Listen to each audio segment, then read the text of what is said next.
Welcome to the Oversight Committee, and in particular, the DOGE Subcommittee. I do want to say welcome to our guests and to your families. We do appreciate all of you coming here to tell your stories. But I want to make clear that this hearing is actually not about oversight or DOGE, but about spreading hate and using trans lives to distract from the real issues that Americans are facing, from attacks on our economy, to attacks on our democracy, to attacks on our communities. So let's call this hearing what it actually is. It's about bullying trans kids and members of the trans community to distract from the failed policies of the Trump administration, the failed policies and exploitation of this DOGE subcommittee, and the GOP's own cruel agenda that is happening right now here on Capitol Hill as they're trying to gut Medicaid, gut food assistance, gut environmental programs to give tax breaks to billionaires, because that is actually what's going on behind these doors all around us.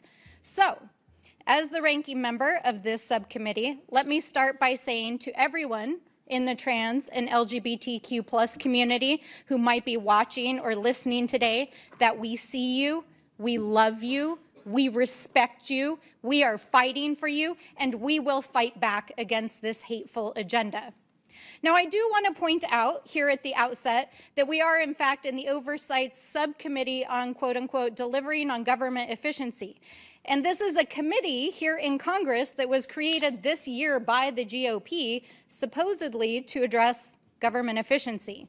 And this hearing literally has nothing to do with that. In fact, it has nothing to do with anything that falls under the Oversight and Accountability Committee's jurisdiction. This hearing is so irrelevant to this committee, it's just a complete distraction from what is actually happening in Congress right now. So let's review what this subcommittee is actually supposed to be working on, since my friends seem to have forgotten that. In their own Rule 6 of this committee, this subcommittee shall, quote, have oversight jurisdiction over the federal civil service, including compensation, classification, benefits, federal property disposal, government reorganization and operations, transparency, performance, grants management, and accounting measures generally.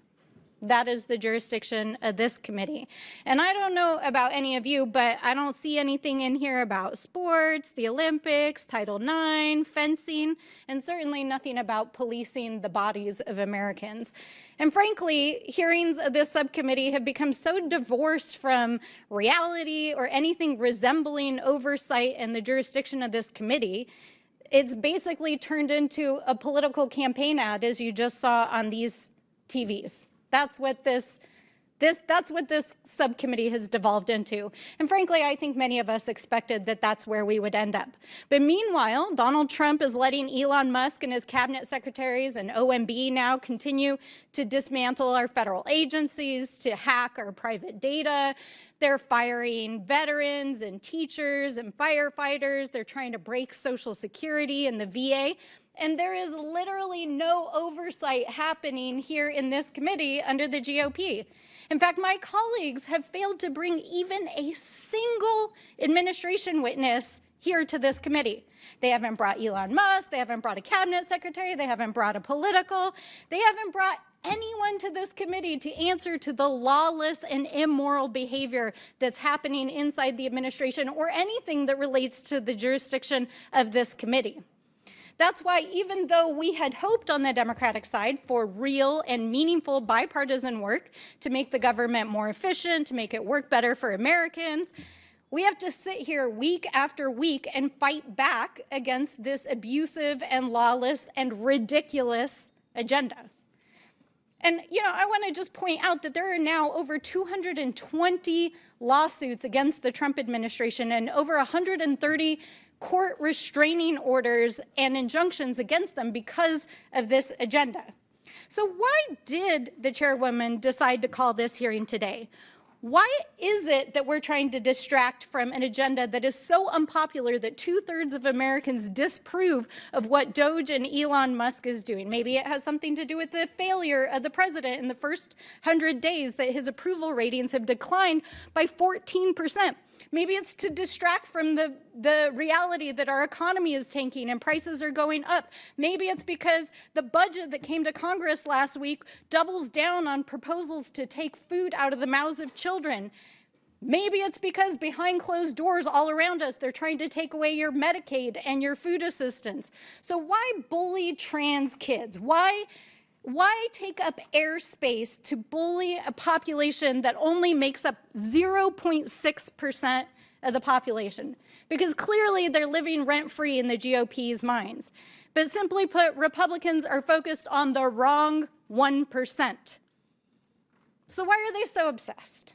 Why is Trump attacking trans people? Why is this the centerpiece of the Republicans here on Capitol Hill? Honestly, it's weird and it's wrong. And I just want to say to all of the people in the trans community who are watching, we uplift your stories. We are fighting for the community. We are fighting for the rights of everyone in our communities. And this hearing has absolutely nothing to do with the Oversight Committee. And that is why, at this time, I make a motion to immediately adjourn this hearing.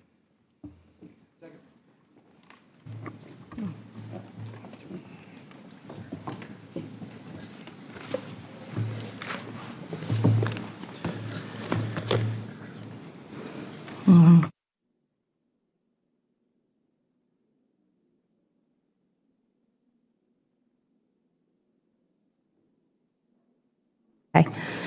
The motion is not debatable. All those in favor of adjourning signify by saying aye. Aye. All those opposed signify by saying no. No. In the opinion of the chair, the noes have it, and a recorded vote will be asked for. The clerk will call the roll. We will pause for the clerk to be ready. Yeah, we'll pause for the clerk.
A recorded vote is ordered. The clerk will call the roll.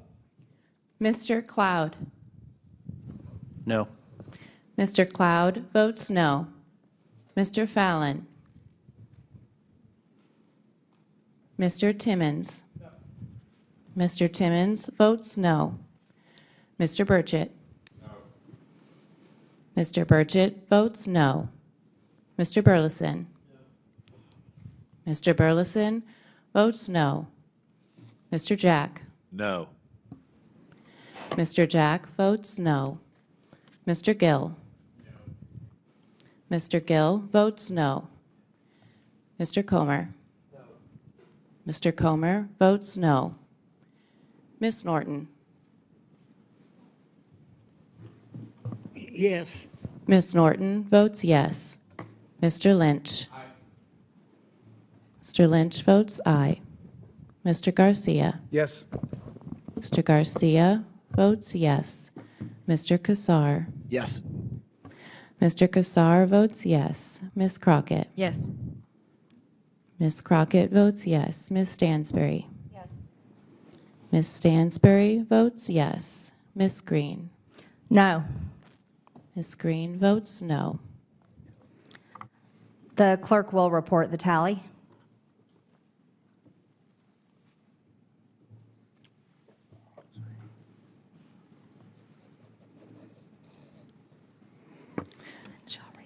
Ms. Chairwoman, on this vote, the noes are 7, the ayes are 6. The noes have it, and the motion to adjourn is not agreed to.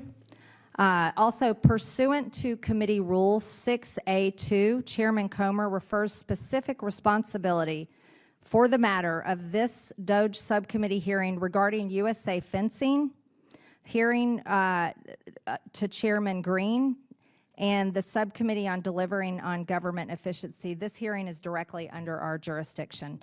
Without objection, Representatives McLean of Michigan, Mace of South Carolina, Crane of Arizona, Randall of Washington, Jacobs of California, and Simon of California are waived on to the subcommittee for the purpose of questioning the witnesses at today's committee hearing. Madam Chair, a point of parliamentary inquiry. What's your inquiry? Could you please further expound about how this falls under the jurisdiction of the this subcommittee and the rules? Ms. Stansbury, under Committee Rule 6A2, the Chairman Comer of the Oversight Committee has referred responsibility for this hearing to the DOGE subcommittee hearing regarding USA fencing. So Chairman Comer is changing the rules so that now fencing hearings fall under Department of Government Efficiency? Okay, this is the rule book right here, Ms. Stansbury. I'm sure you have a copy of it. Can you read us The part number that two, refers fencing to this subcommittee? Number 2, in addition, each subcommittee shall have specific responsibility for such other measures or matters as the chair of the committee refers to it. And this is the hearing that we are having jurisdiction over. It's an important issue that biological men stay out of women's sports, and we'd like to hold the hearing on that today, and we're going to continue and go ahead. I'm pleased to introduce our witnesses today. Stephanie Turner is a competitive fencer who recently took a knee at a USA fencing event to avoid facing a biological male in a women's event. Peyton McNabb is a former high school athlete and now an ambassador for independent women who was injured by a biological man in a high school volleyball game. Damian Lefelt is the chairman of the board of directors at USA Fencing, a recognized national governing body for fencing under the U.S. Olympic and Paralympic Committee as codified in the Ted Stevens Act. Fatima Goss-Graves is the President and Chief Executive Officer of the National Women's Law Center. I want to thank you all for being here to testify today. Pursuant to Committee Rule 9G, the witnesses